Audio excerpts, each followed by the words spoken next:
రోజులుగా హైదరాబాద్లో వీధి కుక్కల దాడులు పెరిగిపోయి ప్రాణాలు పోయిన ఘటనలపై టిపిసిసి సీనియర్ ఉపాధ్యక్షుడు నిరంజన్ స్పందించారు.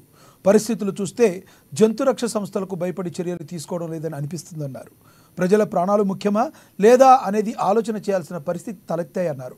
గతంలో మున్సిపల్ వాహనాలు ప్రతి వీధిలో తిరిగి కుక్కలను తీసుకెళ్లేవారు. ప్రస్తుతం వాటిని పట్టి అక్కడే వదిలిపెడుతున్నారు.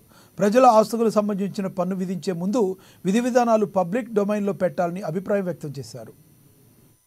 అనేది కర్ణ గురించి తీసుకురావటానికి అనేది నానా తిప్పలు పడాల్సి వచ్చింది. ఆర్గనైజర్స్ కూడా ప్రభుత్వం కూడా ఒక సంస్థ పెటా అనే సంస్థ people for the ethical treatment of animals ఆ సంస్థ పేరు. వాళ్ళే కర్ణాటక ప్రభుత్వానికి ఉత్తరం రాసి ఆ ఏనుగుని అనేది ఇక్కడికి ఇవ్వద్దు అనేసి ఊరేగింపుకు ఇవ్వద్దు అనేసి అవాంతరాలు కల్పించడం జరిగింది.